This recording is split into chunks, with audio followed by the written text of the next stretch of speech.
Vamos começar agora as nossas questões discursivas. Vamos analisar algumas questões discursivas de processo do trabalho. Vamos ver como é que a matéria de processo do trabalho ela é cobrada pela FGV nas questões discursivas, para você não ter nenhuma surpresa quando, no dia da prova, abrir aquele caderno com as 4 questões discursivas, ok? Vamos começar aqui tratando das questões discursivas. Trouxe aqui os enunciados, vou falar depois dos gabaritos, galera, e vocês vão ver o seguinte, é sempre uma pergunta, tem direito? A resposta vai ser sim, por isso, nos termos da súmula tal. Não, por isso, nos termos do artigo tal. É sempre assim, esse é o padrão que você vai manter na sua discursiva.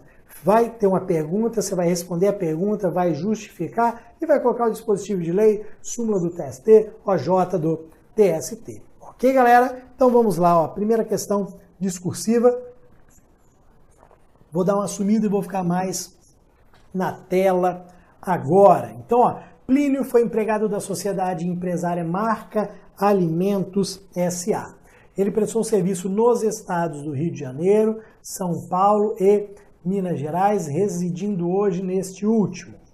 Então, ele trabalhou no estado do Rio de Janeiro, São Paulo, Minas Gerais. Hoje reside em Minas Gerais. Ao ser dispensado, ajuizou reclamação trabalhista que faz da sociedade empresária, a qual foi distribuída para a 99ª Vara do Trabalho de Belo Horizonte.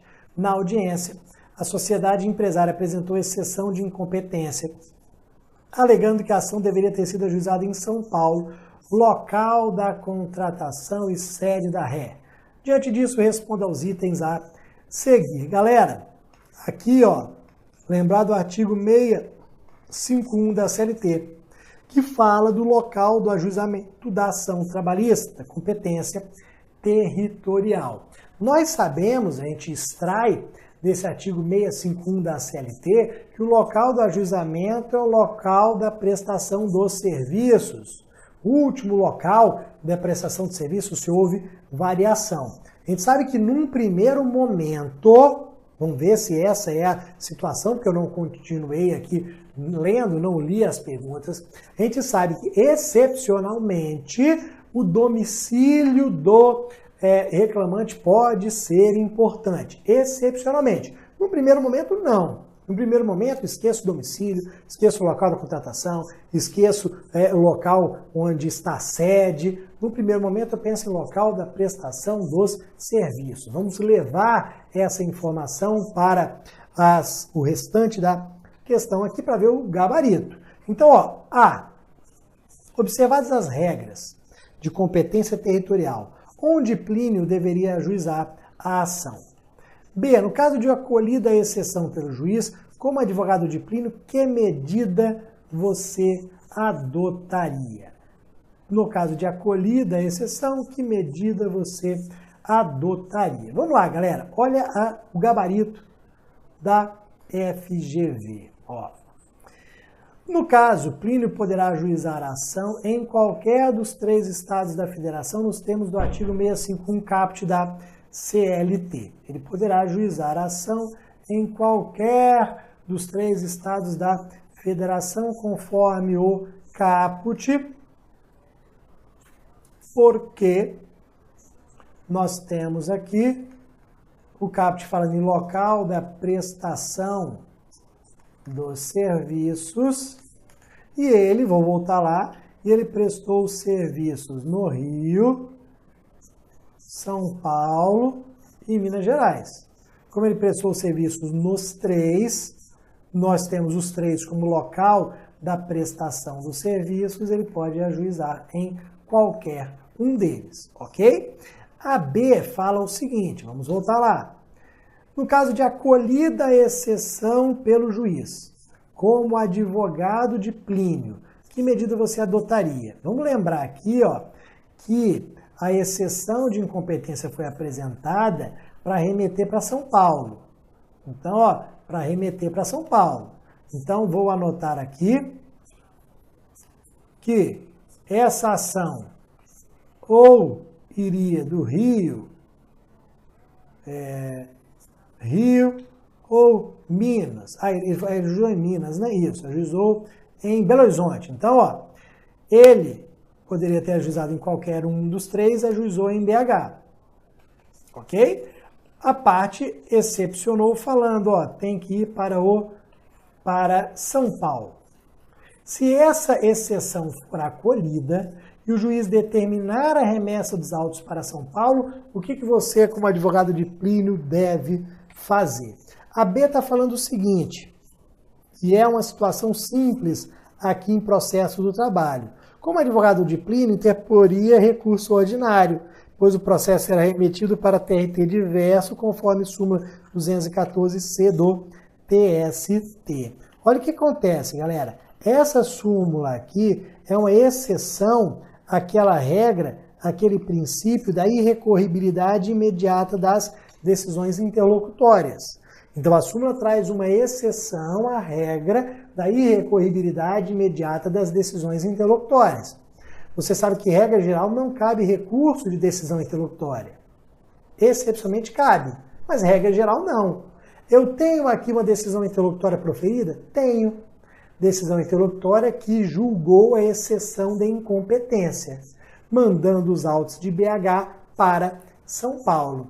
Essa súmula 214, a linha C, fala o seguinte: se na definição da competência o juiz determinar a remessa dos autos para a vara do trabalho vinculada a outro TRT, caberá recurso de imediato.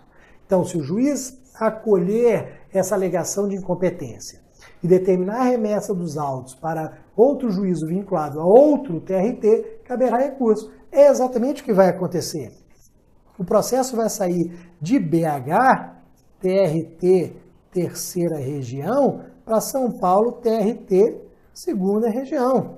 Então, como eu estou remetendo para TRT diverso, cabe recurso ordinário. Regra geral, não cabe recurso de decisão interlocutória, excepcionalmente cabe, ok?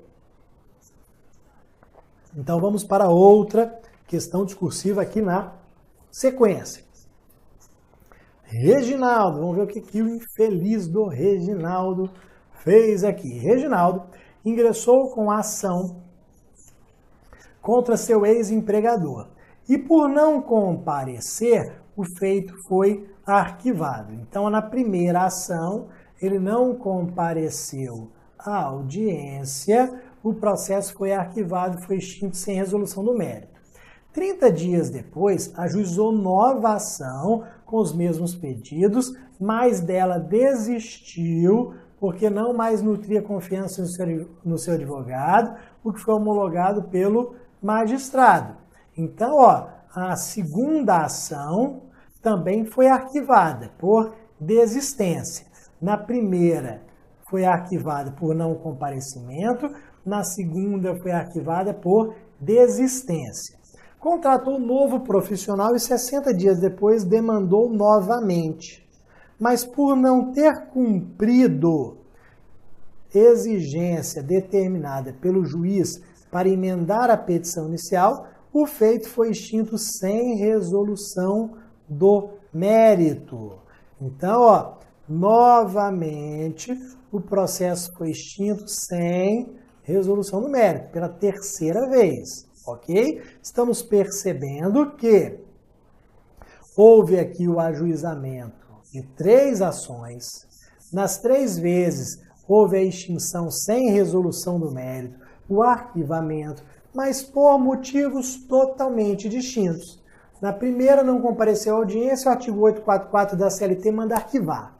Na segunda, ele desistiu, com a desistência, houve extinção sem resolução do mérito. Na terceira vez, ele não emendou a petição inicial que foi determinada pelo juiz, e aí houve a extinção sem resolução do mérito. Vamos ver o que a FGV quer da gente com essa situação aqui. Com base no relatado, responda aos itens a seguir, empregando os argumentos jurídicos apropriados e a fundamentação legal pertinente ao caso. Para propor uma nova ação, Reginaldo deverá aguardar algum período. Em caso positivo, qual seria? Galera, O que a FGV está querendo saber aqui é se houve ou não perempção. Lembra, se houver perempção, eu tenho que ficar um período de 6 meses sem ajuizar aquela ação. Se houve perempção, eu fico 6 meses. Mas vamos lá, houve perempção aqui? Essa que é a grande questão. Houve perempção no caso concreto? Tanto que a B fala assim, quais são as hipóteses que ensejam perempção no processo do trabalho? A grande questão aqui era você verificar se houve ou não a perempção. Qual que é a hipótese de perempção clássica no dia a dia da Justiça do Trabalho, mais fácil de ser visualizada? Aquela situação em que eu ajuizo a ação trabalhista, falta audiência, ela é arquivada. Ajuizo pela segunda vez, falta audiência e a segunda também é arquivada. Essa é a situação típica. 2 ausências em audiências que geraram as extinções dos processos sem resolução do mérito. Essa hipótese enseja a perempção, eu tenho que ficar 6 meses sem ajuizar outra ação. Agora, é hipótese aqui? Não. Na primeira houve ausência audiência, mas na segunda houve a desistência e a terceira por não realização de emenda. Então vamos dar uma olhada lá no gabarito, eles estão perguntando se tem que aguardar algum período, e na B, quais seriam as hipóteses de perempção. Então, tem que aguardar algum período? Não. Não deve aguardar nenhum prazo, uma vez que não houve 2 arquivamentos seguidos, conforme artigo 7.32844 da CLT. Não houve 2 arquivamentos seguidos aqui por ausência audiência. Não. Houve um por ausência audiência, outro houve por desistência e outro por não realização da emenda. Então não houve perempção, porque para ter perempção eu teria que ter ausência em 2 processos nas audiências para eles serem extintos sem resolução do mérito. Ok, galera? E pergunta na B, quais são as hipóteses de perempção no processo do trabalho? Vamos anotar aqui os 2 artigos que tratam das hipóteses de perempção. A mais comum, é essa, e que eu falei para vocês, que está como última aqui, que é o não comparecimento às audiências em 2 processos. Mas a CLT trouxe a outra, primeiro, que não é muito comum, mas que nós temos que lembrar. Você sabe que a petição inicial pode ser verbal. Eu posso ir à Justiça do Trabalho e falar que quero ajuizar uma ação trabalhista verbal. Esse meu pedido vai ser distribuído para uma das varas do trabalho. Distribuiu para a terceira vara do trabalho de Vitória. Você sabe que eu tenho 5 dias para comparecer a essa terceira vara do trabalho de Vitória para contar os fatos que serão reduzidos a termo. Se eu não comparecer nesses 5 dias, perempção. Essa é a hipótese mais simples de perempção. Você não compareceu no prazo de 5 dias para reduzir a termo as suas declarações. Essa é a situação que consta aqui no 7.3.1, que é quando a parte não comparece na secretaria para reduzir a termo a sua reclamação. E a outra, quando o reclamante der causa a 2 arquivamentos seguidos, por ausência audiência inicial ou una. Aqui, o corretor automático errou. Ou una nos termos do artigo 844. Então, a primeira da reclamação verbal no artigo 7.3.1 e dos arquivamentos no artigo 7.3.2 da CLT. Vamos aqui para mais uma questão. Cleonice, vamos ver o que a Cleonice arrumou aqui. Cleonice ajuiza a ação contra a sua ex-empregadora, Limpíssimo Conservação e Limpeza Microempresa, e contra a sociedade empresária Tomador de Serviço Sardinhas Lisboeta S.A. Postula verbas rescisórias não quitadas, desejando a responsabilidade subsidiária da segunda ré na forma da súmula 331 do TST. Na audiência inaugural, na audiência inicial, ambas as sociedades empresárias se fazem representar por estagiários de administração e são assistidas por advogados, que portam defesa e procuração. estagiários. Em razão disso, o advogado de Cleonice requereu a revelia de ambas as litisconsortes.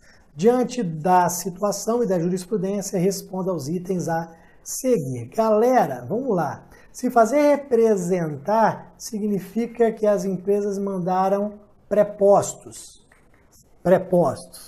Você lembra que a súmula 377 do TST traz uma regra de que preposto tem que ser empregado.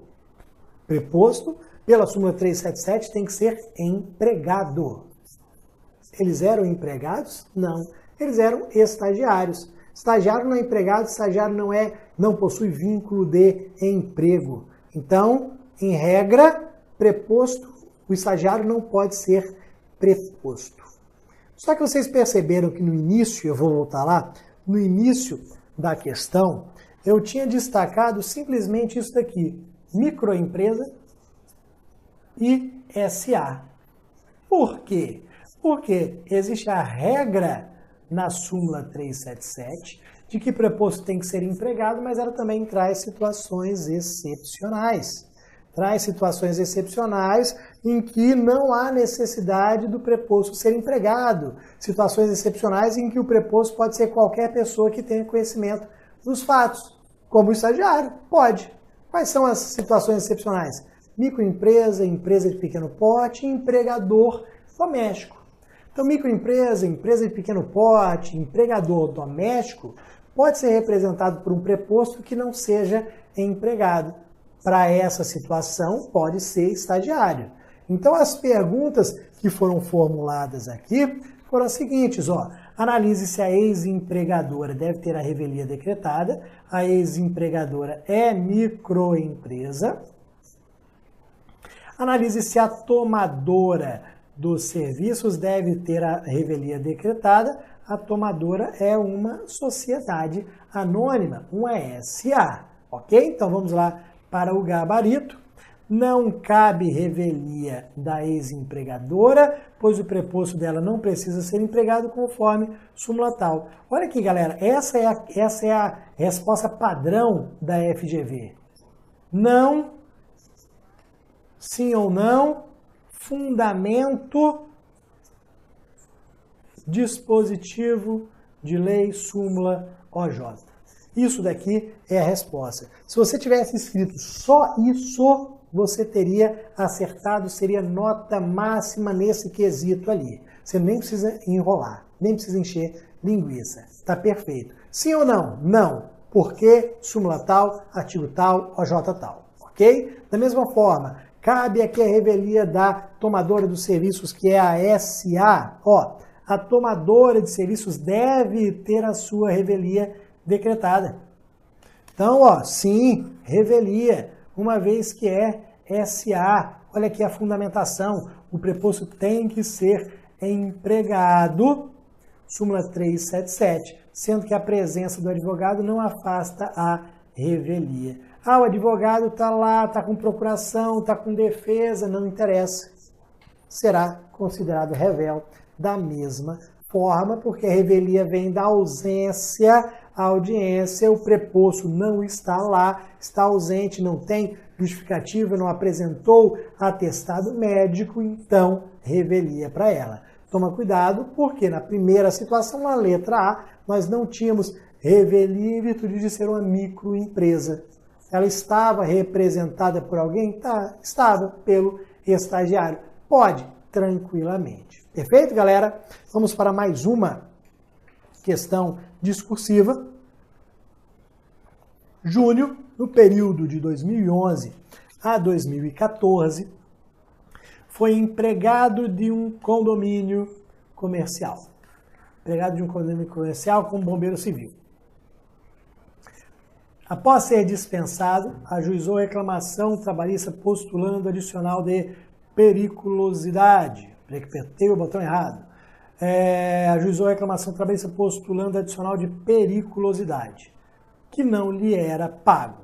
Em contestação, o ex-empregador sustentou que não havia risco de morte na atividade e que Júnior teria o dever de fazer essa prova por meio de perícia. Essa daqui é uma questão um pouquinho mais complexa que a FGV cobrou em alguns exames anteriores. Realmente era uma questão mais difícil de nós encontrarmos. Foi uma questão meio fora da curva, como se diz.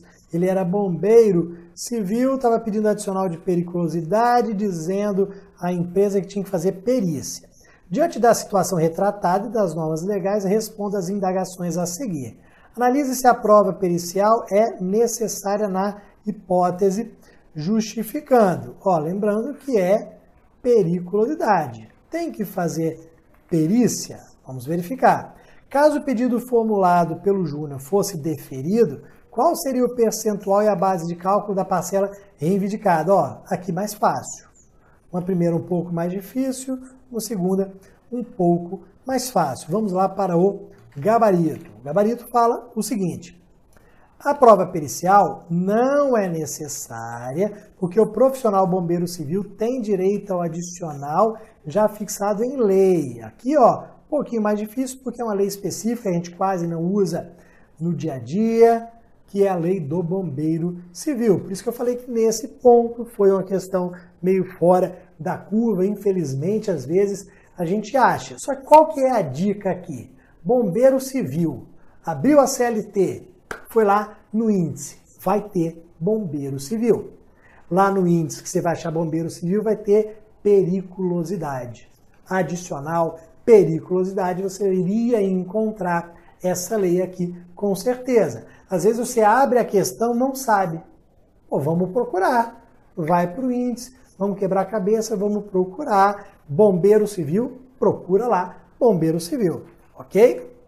Depois, o adicional será pago na razão de 30% sobre o salário base, conforme o artigo da lei específica e o artigo 193, parágrafo 1º. Então, 30% sobre o salário base, que é aqui a nossa regra geral em relação a isso daqui, você acertaria tranquilamente. Talvez tivesse um pouco mais, confesso, de dificuldade em relação à primeira, a letra A, mas em relação à segunda não, porque não fugiu do normal, é aquilo que nós conhecemos, ok? Vamos para mais uma questão discursiva. Vamos lá, sobre recursos.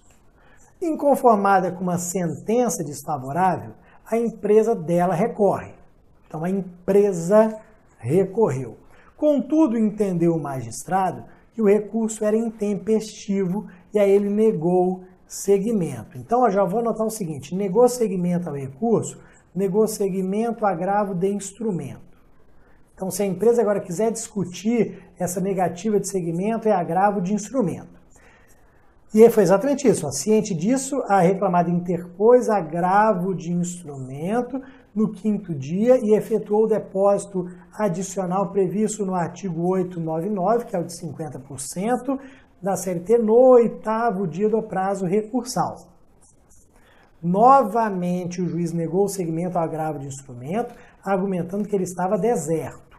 Diante da situação hipotética, responde de forma fundamentada as seguintes indagações. Então, houve a realização do depósito recursal no agravo. O grande problema aqui é o prazo.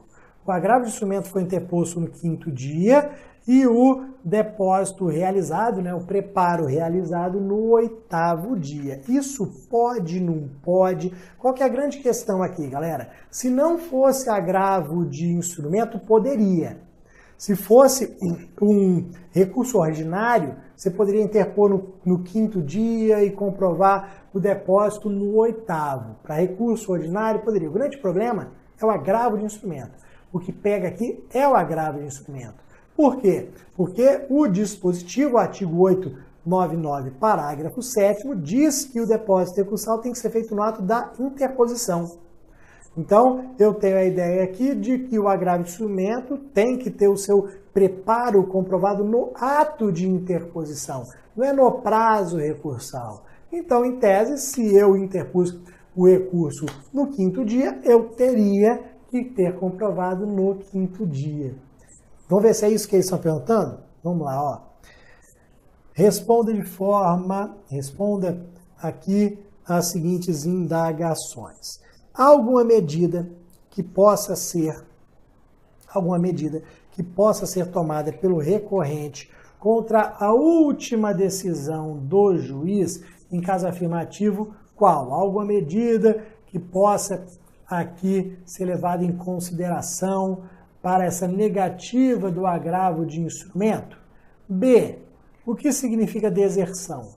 No caso em exame, o agravo de instrumento estava deserto? Justifique. Vamos lá para o gabarito com base nisso que eu falei para vocês. Ó, o recorrente poderá opor embargos de declaração conforme artigo 897-A da CLT e se mantida a decisão impetrar mandado de segurança ou intentar correicional. Então, ó, vamos voltar aqui. Alguma medida que possa ser tomada pela recorrente contra a última decisão do juiz. Então, qual que é a ideia aqui, galera? Por que ele fala em embargos de declaração? Porque esse dispositivo fala em embargos de declaração quando houver manifesto equívoco na análise dos pressupostos de admissibilidade. Então, a ideia aqui era demonstrar o cabimento dos embargos de declaração quando houvesse manifesto equívoco na análise dos pressupostos de admissibilidade.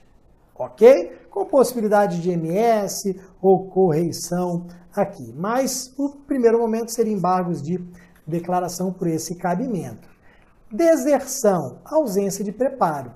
No caso do agravo de instrumento, estava deserto realmente, haja visto que o depósito recursal deve ser comprovado no ato da interposição do recurso, conforme o parágrafo 7º do artigo 899 da CLT. Então, galera, falou aqui em inadmissão com erro, a FGV lembrou dos embargos de declaração. No caso do agravo de instrumento, estava deserto realmente. Você não pode, no 5º dia, interpor o recurso e demonstrar o preparo no 8º. Realmente não, tem que ser no ato de interposição. Ok? Então, a gente está vendo aqui que a forma de se exigir conhecimento nas questões discursivas é sempre a mesma.